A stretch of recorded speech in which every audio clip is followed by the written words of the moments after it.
Hi, I'm Aganak. Welcome to an A Industries bonus video. Today we'll be going over how I develop a lifter drone. This one's called the Bumblebee.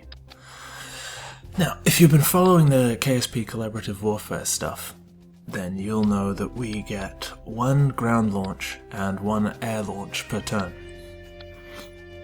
So obviously this means that having a reusable lifter will mean I can shift ground tanks or defences to places other than my own bases. So I can set up sieges of other people's bases, missile platforms nearby, to stop people from sending planes directly towards me, or various similar things like that. Perhaps just have an outpost with tanks and anti-air ready to launch an assault slightly later on. But whatever the reasoning, having the ability to shift these things around is very important. And I can't be doing it with my vehicle launch, my flying launch every turn, so that's my solution. So at the moment, I'm trying to build something that looks like a bumblebee. You might have noticed from some of my other videos that a lot of my vehicles are sort of insect themes. And if you're wondering why that is, the answer is, of course, branding. So you can tell the A Industries aircraft apart from everyone else's. It's very important when you're a business to stand out against the crowd, and that's what we'll do here at A Industries. I was trying at this point to get the various parts of the vehicle sort of roughly balanced around, as you can see, that central part where I'll be putting the payload in that bay. And the reason for that is the payload will then not knock the center of gravity off too far. It'll just make the whole thing heavier so that I'll be able to put just about anything in there and still fly. I put the control point up the front, that remote control ring you see there, and that's what the BD Armory automated stuff aims for. So I'm just putting a little bit of armor on the belly of the plane to protect the ammunition and the sensors and the core. And I stick a gun down there just to, shoot at small ground targets if I got an attack of opportunity. You'll notice on the back I've got some much heavier cannons. Those are the Omicron Millennium cannons, and they're terrible. They have an effective range of about 2 kilometers compared to everything else, and it's sort of effective range of 3.5 to 5 kilometers. If they're on automated defense, they're not great because they fire at a point rather than in a direction. So where if you fire a shot from another gun, they will fly straight, and if they miss, they have a good chance of hitting something else. The Omicron Millennium will fire, and as soon as it gets to where it's expecting the plane to be, it'll detonate, which means if you've got an enemy aircraft that's turning and stuff like that, you're going to end up with a bunch of shots happening where it was expecting the plane to be before it made its turn, which in effect means you get a bunch of explosions happening in front of the plane that look really cool. So I've put that on a bunch of my defenses and vehicles just for that. It's passable as a close-range ground attack, so it you can shoot sort of straight down on that angle from the back there in order to hit ground targets and things, which it's not really designed for, but it's a nice sort of extra feature for emergencies. I'm trying to get the wings right here. So this is one of the difficulties I found with this design, is because it's not quite balanced.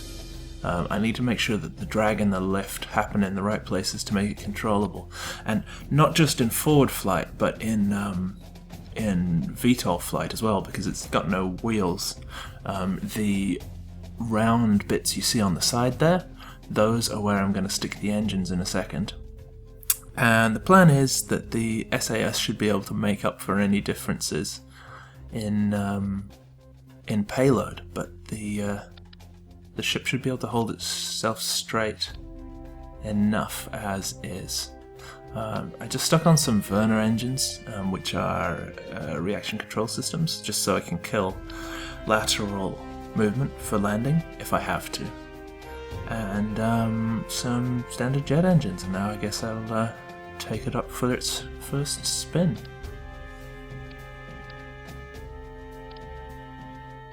Stick some legs on here. Let's go. So SAS on. No, you see the automatic correction there?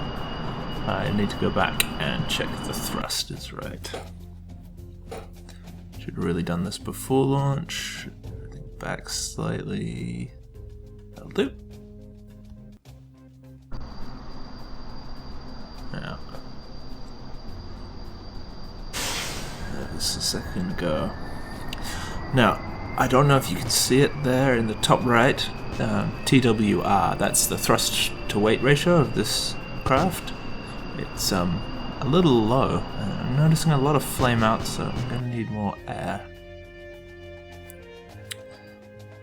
So, first off, I need something to help it stay controllable more. There we go. Adjust that to take that into account. Air. Decided to stick them on the bottom. Now, you'll notice that I placed them in the middle first, and that's just so that they're all on the same angle. They're all horizontally next to each other, by placing them in the middle and then dragging them aside. So the issue here is going to be the thrust is too low for lifting more than itself, but that's good. We know 4 engines can do about a bit over 30 tons, whatever the whole weight of this thing is.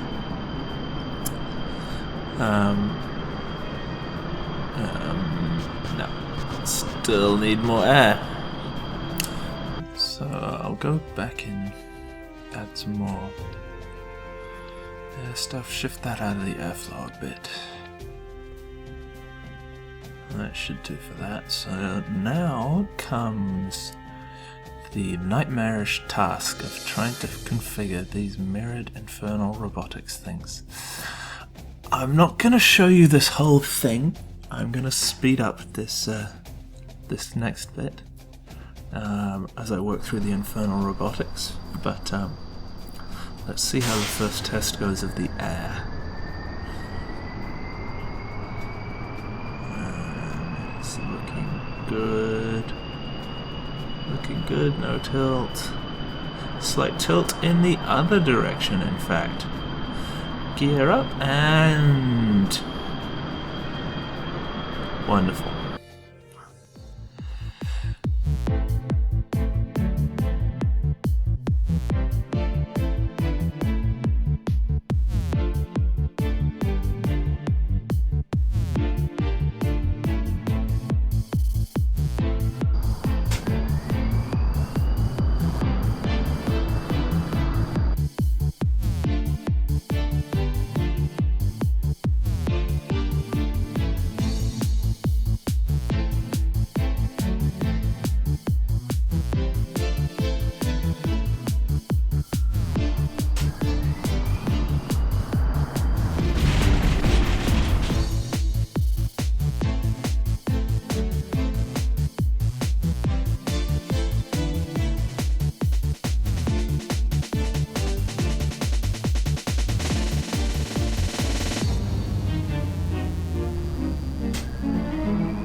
Right.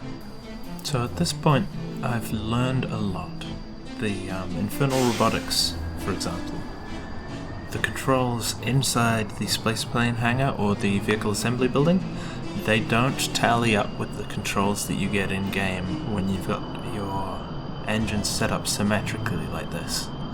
What I've done is I've gone back to the way I had it in the very beginning, where they're all just dumb symmetry and controlling it with a keybind. You'll notice that I've spread the engines apart a bit. That is so they don't burn each other. So the front engine was burning the infernal robotics thing behind it. And I am concerned about how close the wing is, so I'm going to adjust that in a second. The main purpose for these flights now, though, is just to see how far I can go. I have a strike vehicle that's capable of reaching the Penguinoid Empire and dropping all sorts of heavy things there. I'll need to upgrade the engines, but we're in a good position now to do the last tweaking and flight testing. So that's what we'll be doing. Climbing is good. I've got to say, I'm a little worried about the air, so we do have the ones on the bottom set.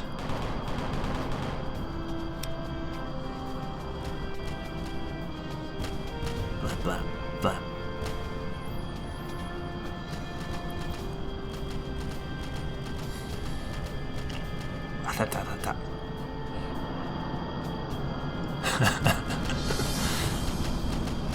Cool. Follow me if you like, but stay just slightly outside of the range. Not bad. So, not a lot going on. Just testing guns. See how high I can aim. Actually fairly high. Could potentially be used if I pull up to defend myself against aircraft. But when I was talking before about aiming down to do ground attack, this is what I meant. By having these guns on the bottom here. That should solve it. Don't need anything else. No bombs or anything. Save me some payload. And make it consistent and easy to sort of handle in future. Changing thrust seemed safe, but it didn't really give me a hell of a lot more control. It just slows me down. So that's probably not going to be a viable strategy really for flying.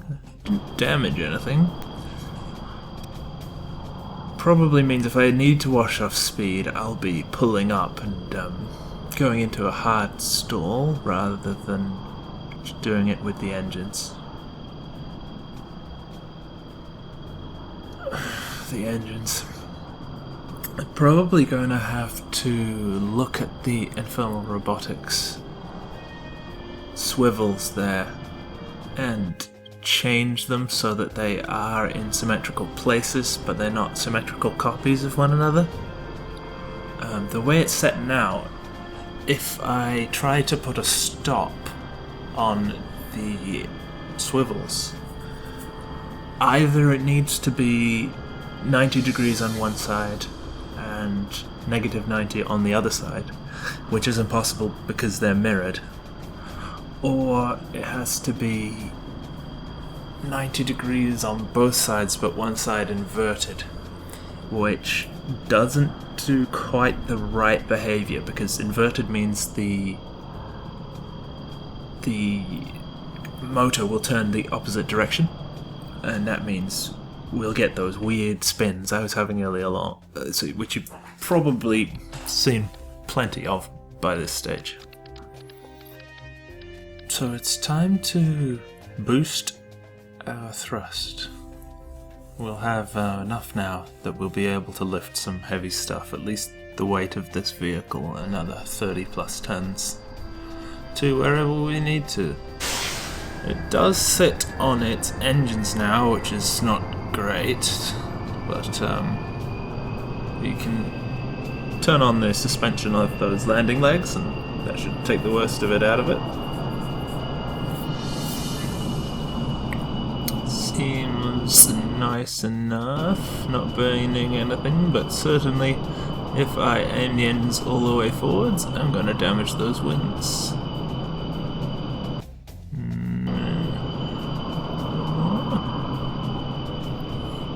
Looks like it could be possible. There it goes.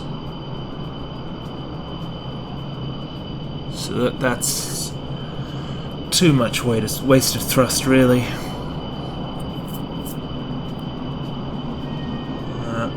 Let's go and move those wings. The top and tilt them up.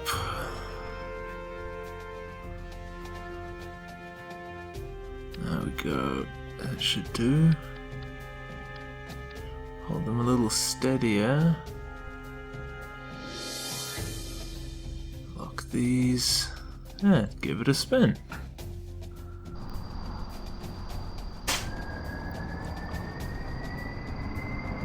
There's probably no need for this to be normal speed, so that's why I've sped it up. Definitely got those wings clear. Rate of climb is good. Still not burning them. Thrust to weight ratio is much higher. That's excellent. We'll be able to achieve cruise speeds of pretty much anything we like with this kind of thrust. Let's do a nice camera view. Yeah, beautiful.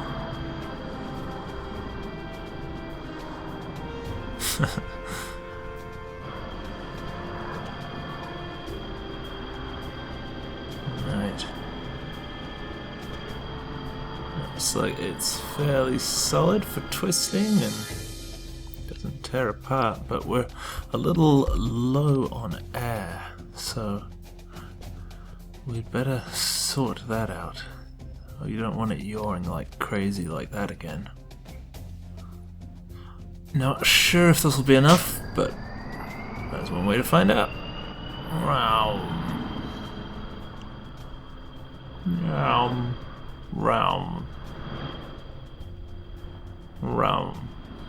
Beautiful. That would make a good scene. Although we have got it time accelerated quite a bit. That's how I do my camera flybys, in case you're wondering. Camera tools. So, still low. As you can see, we're sort of twisting. It's not something we want to have to worry about at all. So we will double it. And we might have to do more than even double it. But one step at a time. I think that's a good place to start. Alright, camera. See, always thinking of you guys, making sure I got some lovely shots. It's quite flyable, look at that.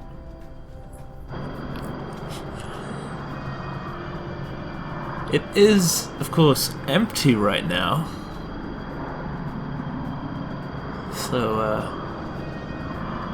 let's see if it behaves the same when it's actually got stuff in it, but it's a good start. Landing is always interesting with these jet engines as well.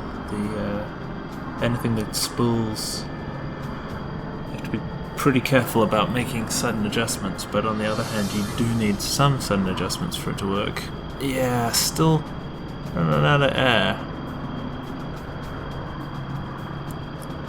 Pushing myself up into the airstream a bit with the angle of these engines to try to catch a little more air on the intakes, but that's not going to work. Alright. Back to the drawing board. It needs more tweaking for air, but let's slow it down for a second, take a quick look at how this thing is. Yeah, it's definitely got that Industries insect look about it at this point. Bumblebee's coming along nicely. Back to add more air, and I think we'll be good. So let's just skip ahead to a version with double the air intakes. So that's all we're changing. Cruising along at over 800 meters per second. Flame everywhere. Wonderful. Now, if you don't know how fast that is, that's 2,880 kilometers per hour, or about 1,800 miles per hour. Maybe a little bit fast for us to cruise at just because of the heat, but point is we're capable of doing it without much effort. So what?